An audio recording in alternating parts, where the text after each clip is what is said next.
안녕하세요. 저는 4살 아들을 키우고 있는 여자입니다. 저희 집의 가족 구성원은 평범한 집과는 달리 조금 특이한 편인데요. 어쩌다가 특이한 가족 구성이 되었는지 제 사연 한번 들어보실래요? 저는 아파트 관리사무소에서 회계 업무를 보는 일을 하고 있었어요. 제 일 중엔 회계 업무 말고도 중요한 다른 일이 있었는데요. 그건 바로 노인정 살림을 사는 일이었어요. 일을 하며 남는 시간엔 아파트에 마련된 노인정에 가서 청소를 돕는다거나 최소한의 구비 물품들을 체크해야 하는 일도 맡아서 하고 있었는데 그곳에서 친하게 지내는 분이 계셨습니다. 그분과 가깝게 지내다 보니 이런저런 이야기를 나누게 되었고 어느 날은 저에게 이런 말씀을 하시더라고요. 아가씨, 내가 아가씨가 아주 마음에 들어서 그러는데 지금 만나는 사람 없으면 내 아들 한번 만나볼래? 네? 아들 분이요? 그래, 우리 아들. 내가 아가씨가 너무 마음에 들어서 그래. 아무리 생각해도 남한테 주기엔 너무 아까워서 그러니까 한번 만나나 봐. 한번 만나보고 영 아니다 싶으면 다신 보지 않아도 되니까. 당시 남자친구가 없었던 저는 그냥 한번 만나나 보자 하는 마음에 남편을 만나게 되었어요. 그렇게 만난 남편은 생각보다 괜찮았고 시모의 응원을 받으며 연애를 시작하게 되었죠.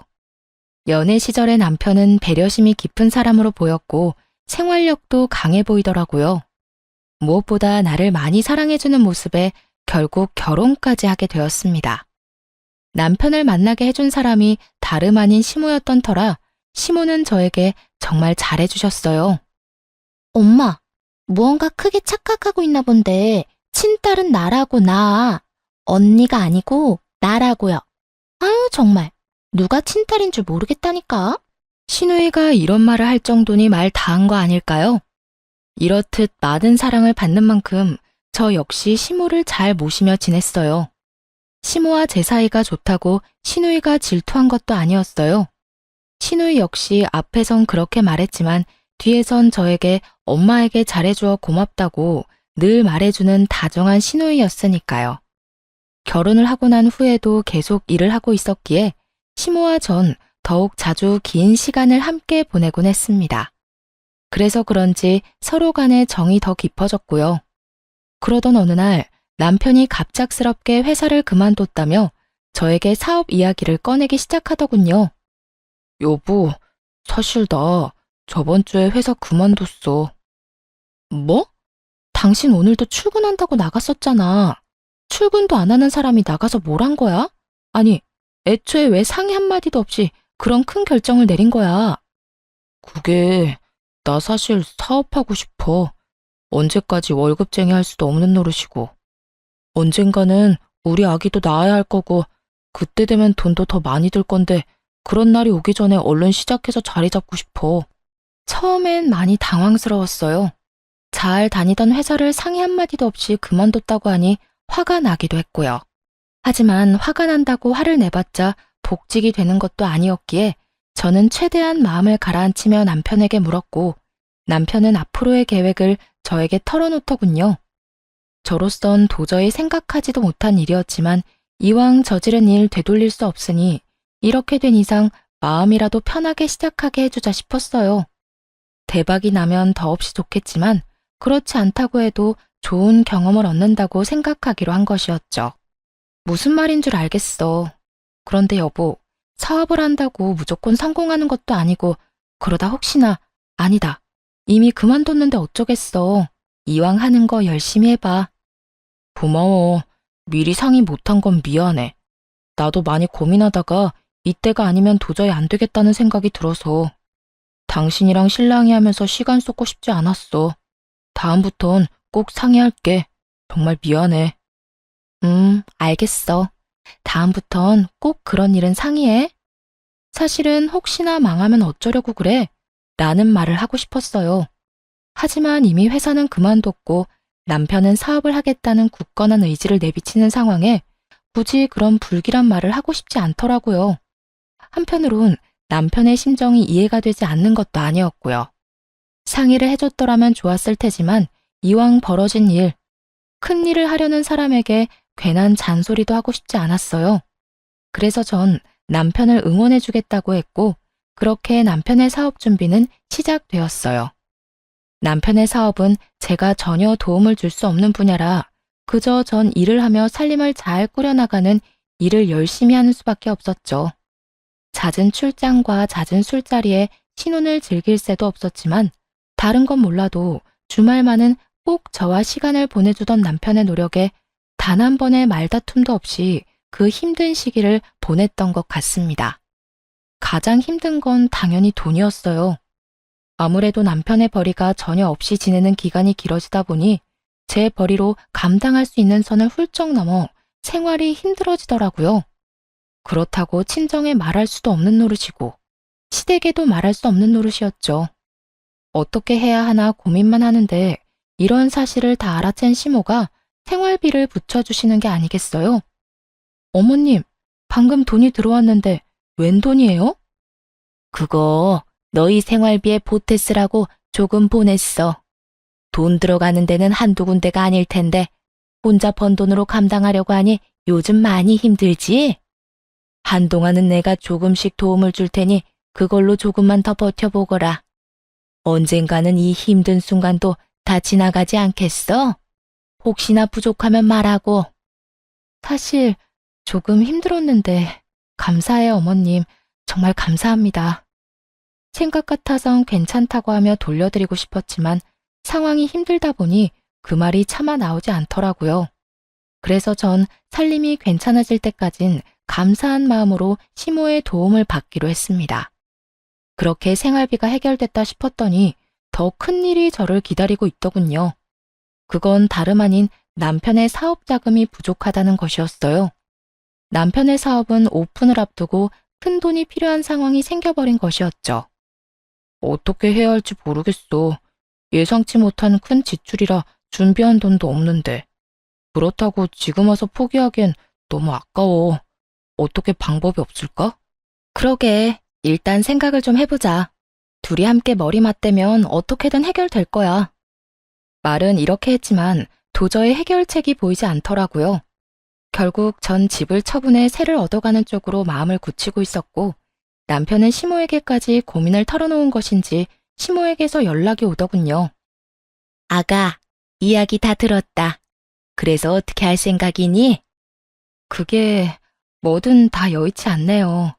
이미 집 마련할 때 받은 대출이 있어서 집 담보대출을 해도 부족하고 그냥 집을 팔고 더 작은 데로 새 얻어서 가야 하나 싶기도 해요. 월세로 간단 말이니?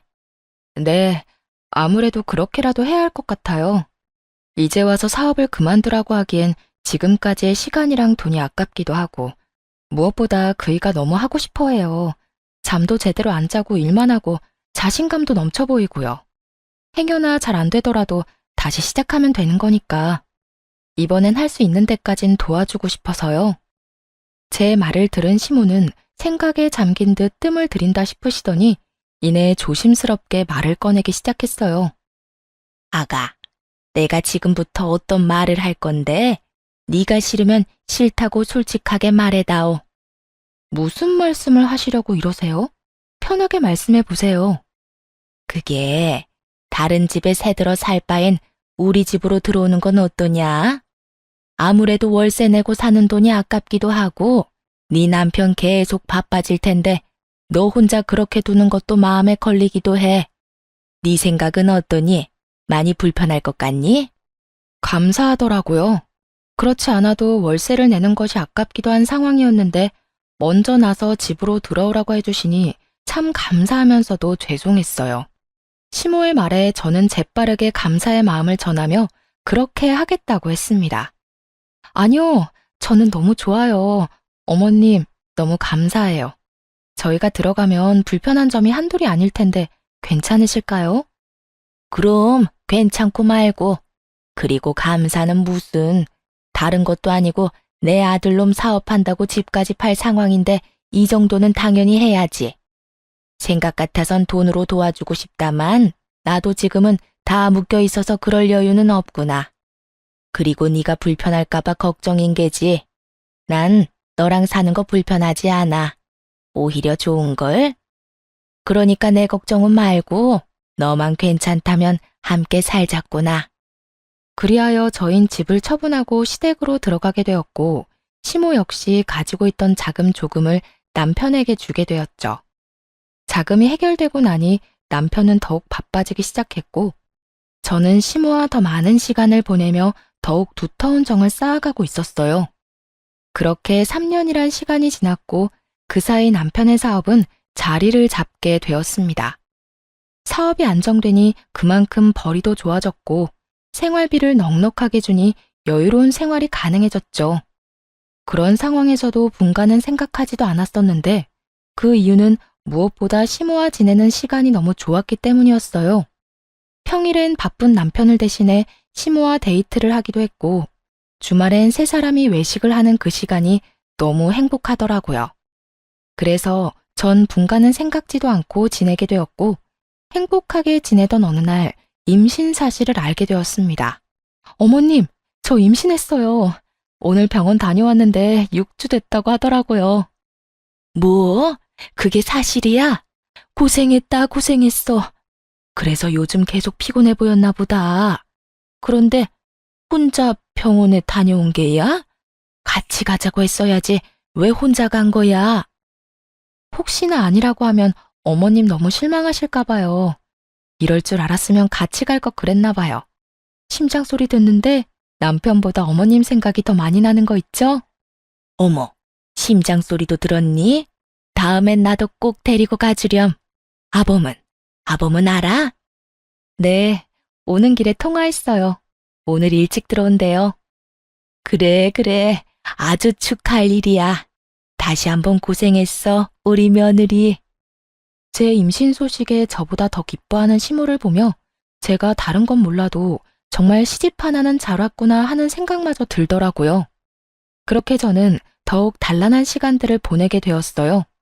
하지만 어느 가정이나 조금씩의 문제는 다 있듯이 저희 가정에도 조금의 문제는 있었습니다. 그건 다름 아닌 남편이었는데요. 사업이 잘 풀려 여유로운 금전적인 생활과는 달리 남편은 계속 바빴고 그나마 주말엔 무조건 가족과 시간을 보내주던 남편은 어느 순간부터 그 시간마저도 가정에 양보하지 않더라고요. 사업이 잘 되면 잘 될수록 남편은 주말조차도 일을 한다며 집을 비우는 일이 허다했으니까요. 전 그때까지도 남편이 허튼 짓을 한다고 생각은 전혀 하지 못한 상태였어요. 심지어 제가 임신까지 했으니 그런 쪽으론 전혀 생각지도 못하고 그저 남편을 믿고 아기를 잘 지키는 일에 온 신경을 쏟고 있던 때였어요. 지금 생각하면 제가 참 안일하다 싶기는 한데 그땐 전 미련스럽게도 남편은 믿어 의심치 않았죠. 하지만 이런 저와는 달리 시모는 외박이 잦아지는 남편이 신경 쓰였는지 어느 날은 남편을 불러앉혀 이런 말을 하기 시작하더라고요. 아범, 너 요즘에 왜 이렇게 외박이 잦아? 일이 그렇게 바쁜 게야?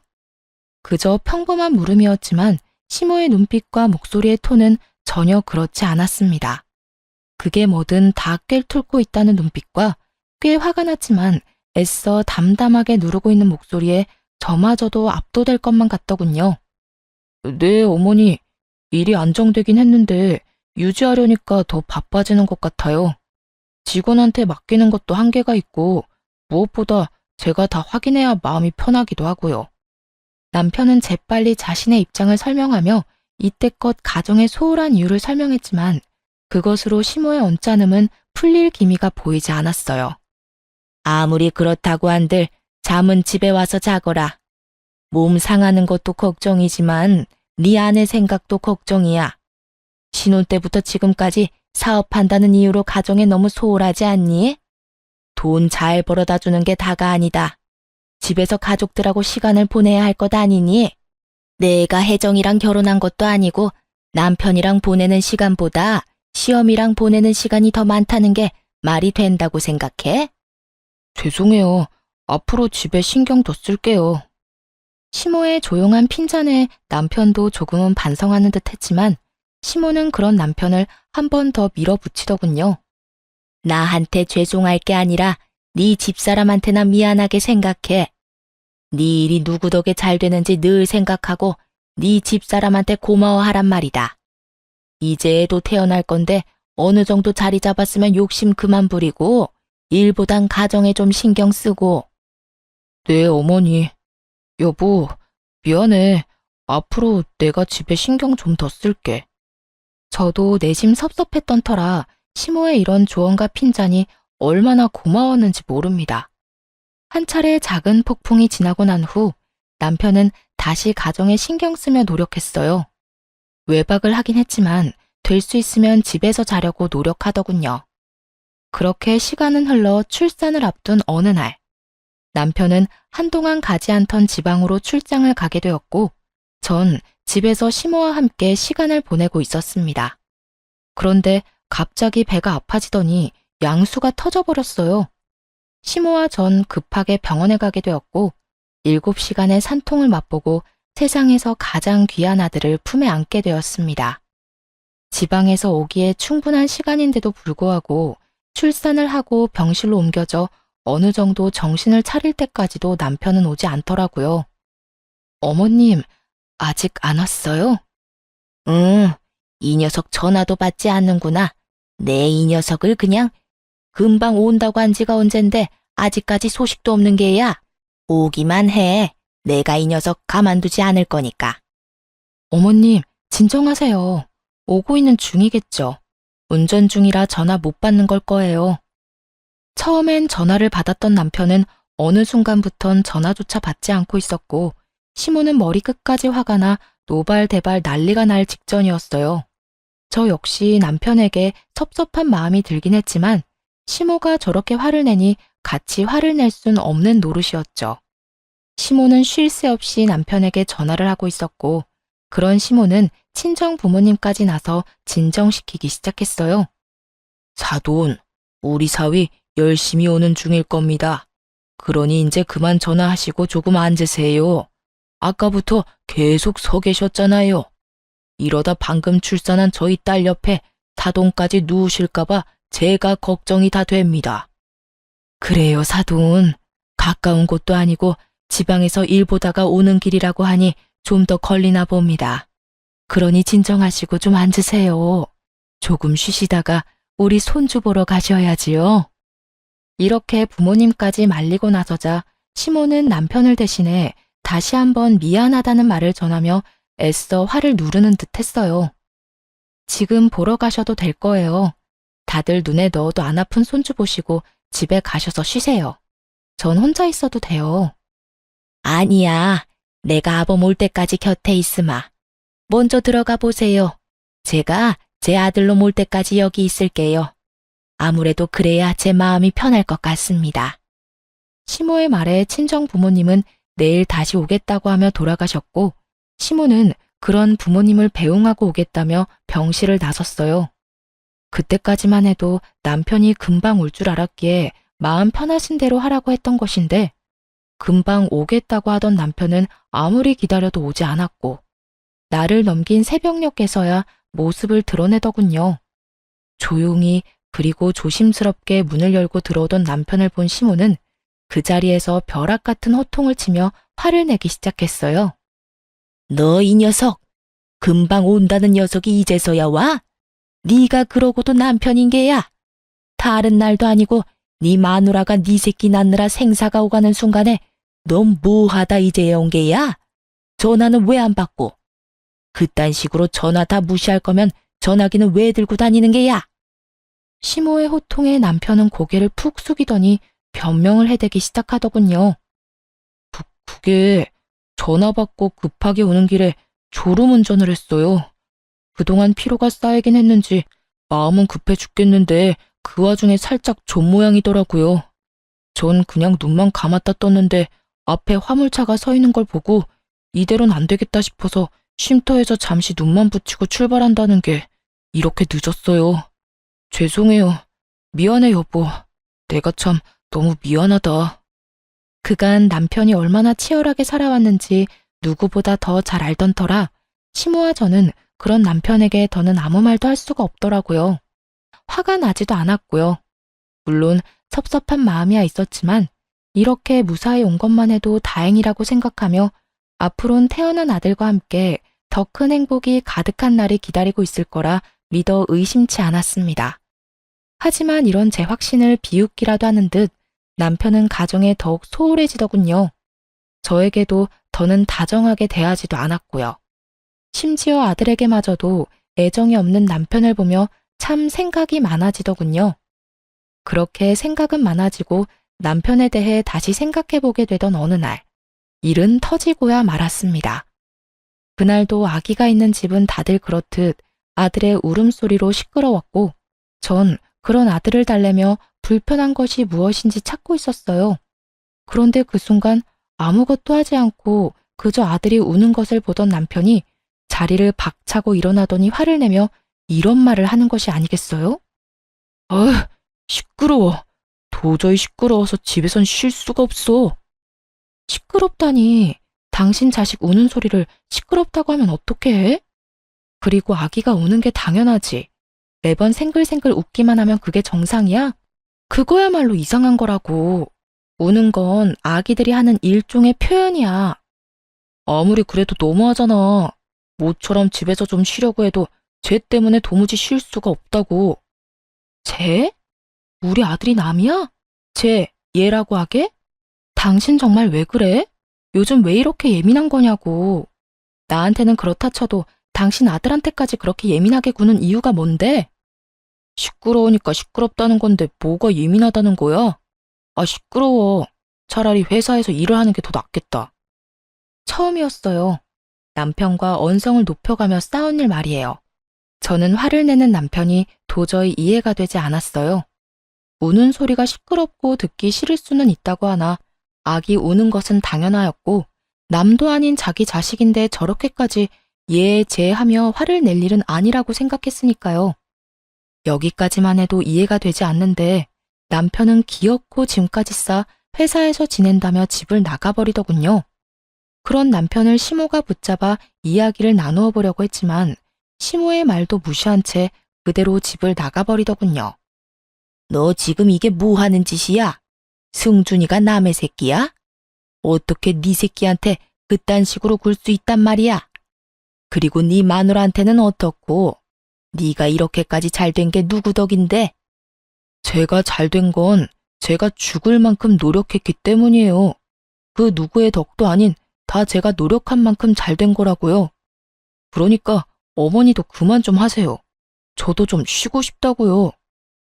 평소 시모의 말이라면 끔뻑 죽던 남편이었는데 시모에게 고함을 치며 화를 내더군요.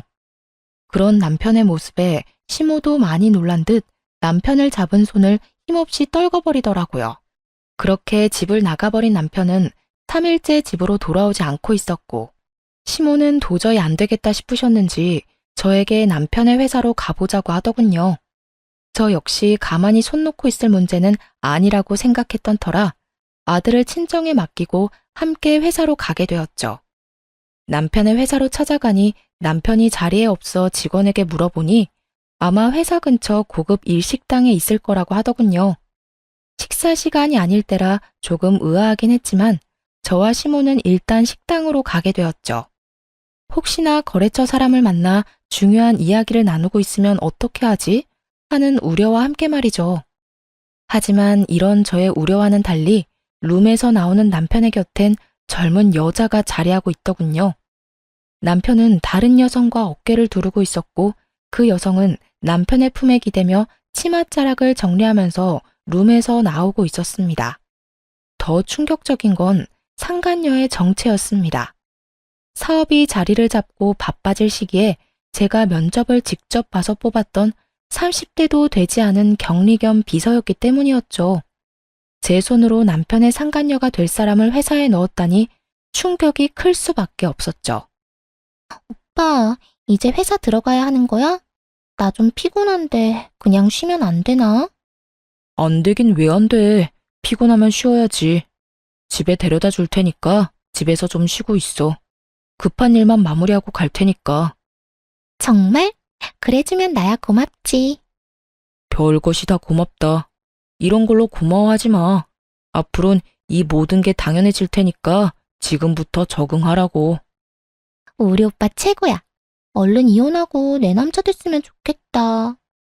언뜻 들리는 두 사람의 대화로 남편의 외도가 확실해지는 순간 저는 믿을 수 없는 현실에 그 자리에서 굳어버렸고 시모는 그대로 남편에게 다가가 아무 말도 없이 남편의 얼굴을 향해 손을 올렸습니다. 남편은 많이 당황한 듯 아무 말도 못하고 맞은 볼만 어루만지고 있었고 상황 파악이 되지 않은 상간녀가 시모를 밀치며 화를 내더군요. 할머니, 미쳤어요? 누군데 감히 우리 오빠 뺨을 때리는 거예요? 이 할머니 미쳤나 봐. 오빠, 괜찮아? 상간녀의 행동에 시모는 바닥에 고꾸라져 버렸고 그 모습을 본 저는 그대로 상간녀에게 달려가 상간녀를 있는 힘껏 밀어버리고 시모를 일으켰어요. 그런데 시모가 바닥에 고꾸라졌을 때는 미동도 없던 남편놈이 제가 상간녀를 밀어버리자 급하게 달려나가 상간녀를 구해주더군요. 시모는 그 모습을 보고 환장하는 얼굴로 고함을 질렀어요. 너, 이 애미가 쓰러지는 건 네 눈에 보이지 않는 거냐? 어머니, 그게 아니라. 난 지금 이 순간부터 네 어미 아니다. 그런 줄 알고 네 옆에 그 멍청한 년이나 챙기거라. 시모는 그대로 저를 데리고 집으로 돌아와 버렸고 얼마 지나지 않자 남편도 상간녀를 데리고 집으로 들어오더군요. 그리곤 시모 앞에 나란히 무릎을 꿇고 앉아 상황을 설명하기 시작했어요. 이런 와중에도 저에겐 미안한 기색 하나 없이 저를 아예 없는 사람 취급하는 남편을 보며 정말 오만정이 다 떨어지더군요. 어머니, 저 이 여자랑 살고 싶습니다. 더는 집사람이랑 사는 것도 싫고 사랑하지도 않아요. 사랑하지도 않는 사람이랑 계속 살아서 뭐 하겠어요? 서로 상처만 될 뿐이지. 그러니까 저 이 사람이랑 살게 해주세요. 너 지금 그걸 말이라고 짓거리는 게야? 너 승준이 아빠다. 승준이 아직 돌도 안 지났어. 그런데 이혼을 하고 싶어? 다른 여자랑 살고 싶다고? 가만. 그러면 너 혹시 승준이 태어나던 날도 저 년이랑 있다가 늦은 게야? 아, 네, 맞아요. 제 핏줄이 태어나는 순간보다 이 여자랑 있는 순간이 더 소중하고 좋아서 같이 있다 보니 늦었어요. 사실은 가고 싶지도 않았다고요. 실수로 아차하는 순간에 가진 악이 무슨 애정이 있겠어요? 저요, 승준이 가지고 싶지도 않았다고요. 어머니는 어떨지 몰라도 저한텐 승준이는요, 제 이혼의 발목을 잡은 짐덩어리일 뿐이에요. 설마 했는데 그 설마가 사람을 잡더라고요. 제 아들을 짐덩이라 하는 남편놈은 제가 출산을 하는 그 순간에도 상간녀와 함께 지방이 아닌 서울에 있었고 연락을 받고도 상간녀와 함께 더러운 시간을 보내느라 오지 않았던 것이었어요. 그때부터, 아니 그 전부터 이미 남편은 저와 아들이 아닌 상간녀에게 온 마음이 떠난 후였던 것이었죠. 제 핏줄을 짐덩어리라고 칭하는 남편을 보며 시모는 분노에 담은 큰 웃음을 터뜨렸고 남편은 아랑곳하지 않고 단호하게 저와의 이혼을 말하기 시작했어요. 짐덩어리? 그게 네 진심인 거야? 정녕 네 아들을, 세상에서 하나뿐인 네 아들을 짐덩이라고 생각하는 거냐고 묻고 있어. 네, 어머니. 저한텐 하나뿐인 아들도 그저 짐덩이일 뿐이에요. 그만큼 이 여자 사랑한다고요. 그러니까 어머니도 집사람이랑 승준이한테 정 그만 주시고 이 여자 좀 받아주세요. 남편은 흔들림 없는 눈빛으로 시모를 바라보고 있었고 시모 역시 남편을 냉정하게 바라보고 있더군요. 그런 두 사람의 모습을 보던 상간녀는 감히 본인이 끼어도 되는 자리라 생각했는지 시모에게 애원을 하기 시작했고요. 어머님, 아까는 죄송했어요. 오빠 어머니인 줄 모르고 왜 이상한 사람이 와서 행패를 부린다고 생각했어요. 어디 다치신 곳은 없으시죠? 상간녀의 물음에 시모는 대답 대신 매서운 눈빛으로 노려봤고 상간녀는 시모의 눈을 피하지도 않고 말을 이어나가더군요. 저 마냥 예쁘게 보이지 않는다는 거 잘 알아요. 그런데 저 진짜 오빠 사랑하거든요. 그러니까 저 좀 받아주시면 안 될까요? 제가 어머니 정말 잘 모시고 아기도 빨리 가져서 손주 빨리 안겨드릴게요. 저 가정교육도 잘 받아서 음식도 잘하고요. 내조도 저 여자보다 잘할 자신 있어요. 아, 참나. 가정교육을 잘 받았다는 년이 남의 남편이랑 이딴 짓을 저질러? 도대체 어떤 가정교육을 받으면 외도나 저지르면서 조강지쳐 쫓아낼 생각을 한다니 말이야?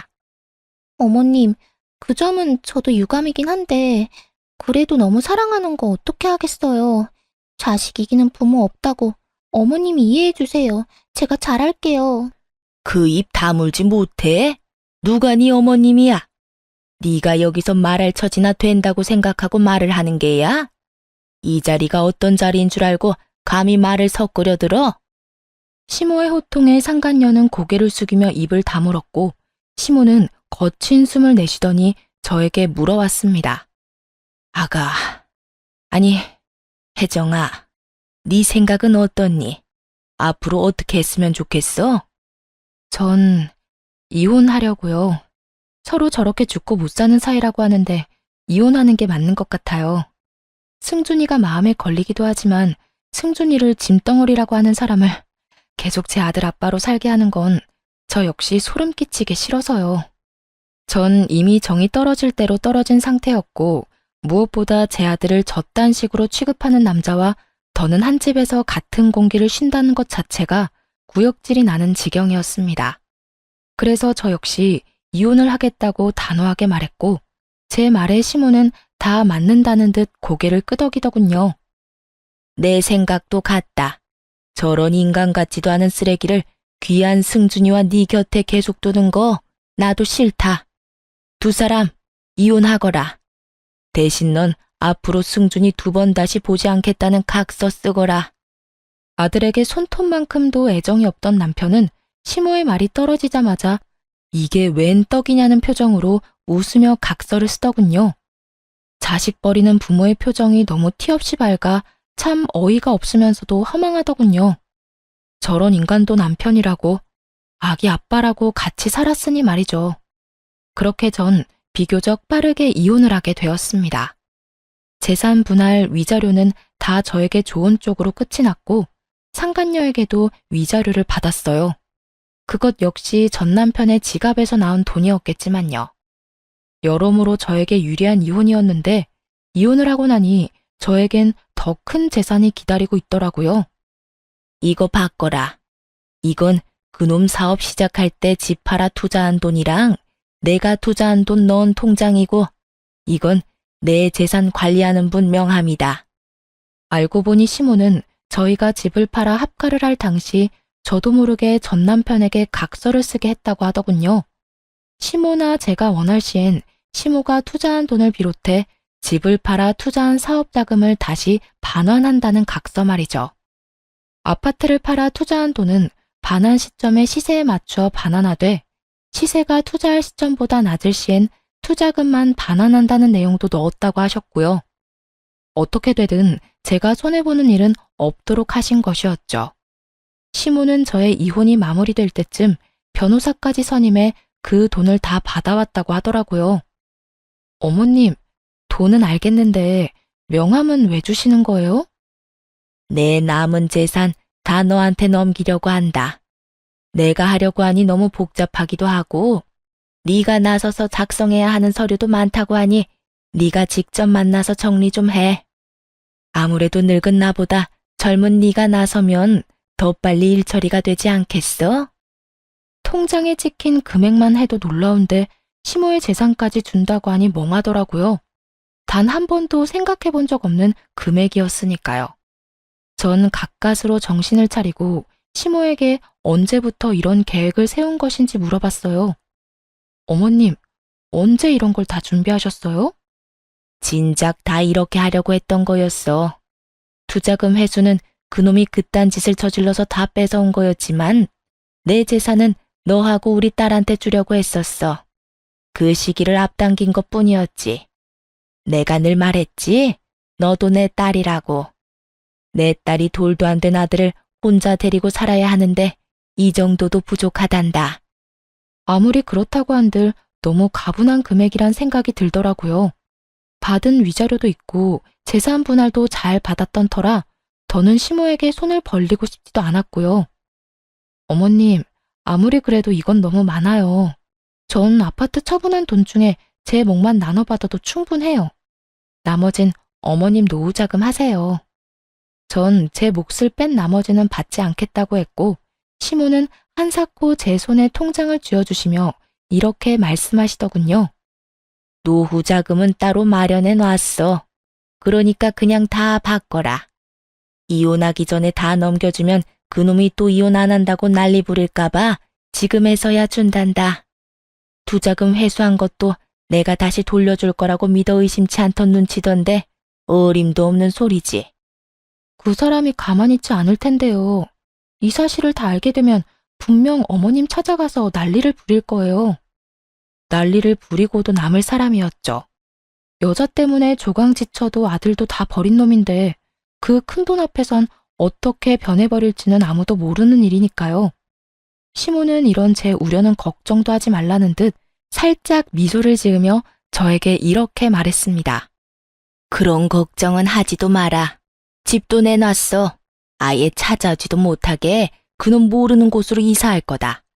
그러니 너도 다신 찾아오지도 못하게 멀리 이사하거라. 그리고 그 돈은 꼭 받아. 내가 훗날 필요하면 말할 테니 그때나 용돈이나 좀 주려무나. 내가 가지고 있으면 다 그놈 몫이 될 건데 나는 그 꼴 못 본다. 알겠지? 그래도 어머님, 너무 많아요. 살아봐라. 이 돈이 많은지 내 재산이 많은지.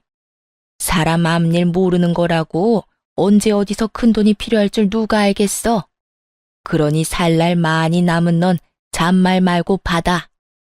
이렇게까지 하는데 어쩔 도리가 없더라고요. 잘 가지고 있다 훗날 필요하실 때 다시 돌려드리면 되겠다 하는 생각이 들기도 했고요. 어찌되었든 전 시모와 연을 끊지 않고 가깝게 지낼 계획이었거든요. 결국 전 돈을 비롯해 나머지 재산도 정리해 넘겨받게 되었습니다. 그 후 모든 사실을 안 전 남편이 제가 잠시 친정에 머물고 있다는 사실을 알고 친정으로 와 울고불고 하며 매달리기 시작하더군요. 여보, 나 많이 원망했지? 내가 미안해. 당신 같은 여자가 어디 있다고 내가 미쳤었어. 이제 와서 반성이란 걸 하는 거야?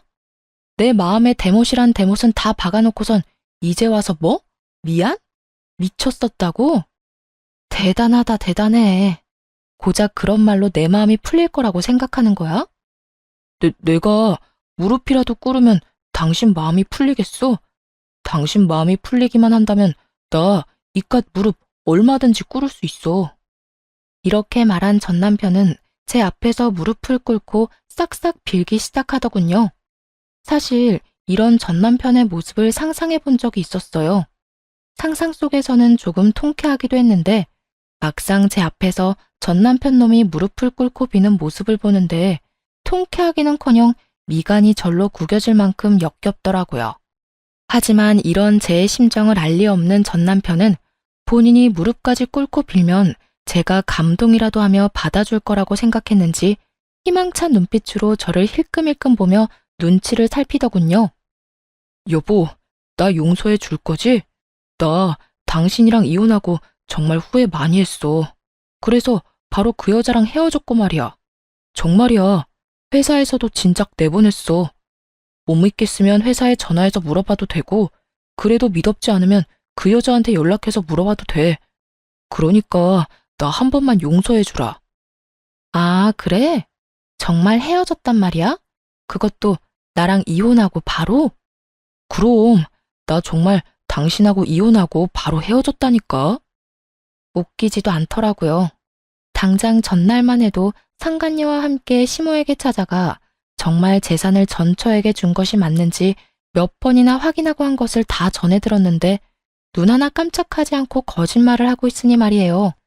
있잖아. 나 아직 어머님이랑 연락하고 지내. 어제도 통화했고 오늘도 통화했어. 제 말에 전 남편은 크게 당황한 듯 목까지 빨개진다 싶더니 말을 더듬기 시작하더군요. 그래? 그래. 그러니까 내가 하고 싶은 말은 네가 어제 그년이랑 어머님 찾아가서 정말로 나한테 재산 다 넘긴 거 맞냐고 몇 번이고 묻고 간 거 아니까 나한테 와서 이딴 연기해도 소용없다는 거야. 여보, 다 거짓말은 아니었어. 나 당신이랑 헤어지고 후회 많이 했다는 건 진심이었어. 그렇겠지. 내가 그 많은 재산을 받았으니 후회는 했겠지. 다 네 몫이 되었어야 할 어머님 재산이 애먼 나한테 왔는데 누가 후회를 안 할 수가 있겠어?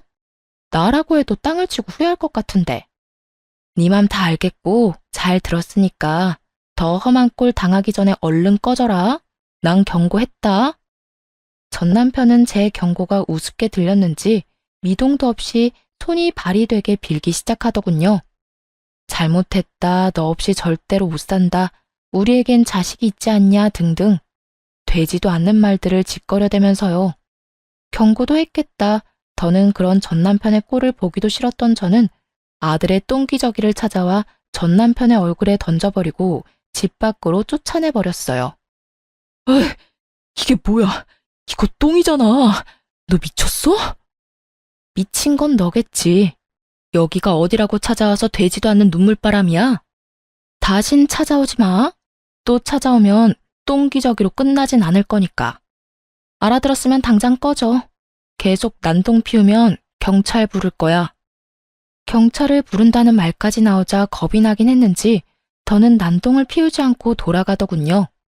그 후 들려오는 소식엔 큰 금액의 돈이 빠져나간 남편의 회사는 급격하게 기울어져 버렸고 가세가 기울자 상간녀는 전 남편이 마련해준 집을 처분해 소리 소문 없이 도망을 가버렸다고 하더군요.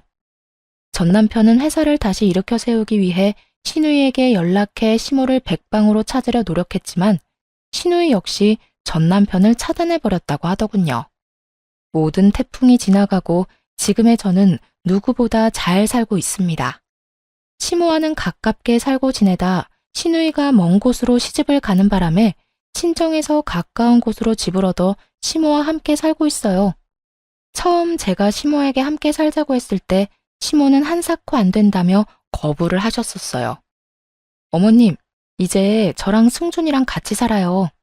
혼자 승준이 키우기 너무 힘들어서 어머님 도움이 절실하다고요. 그건 안 되는 일이다.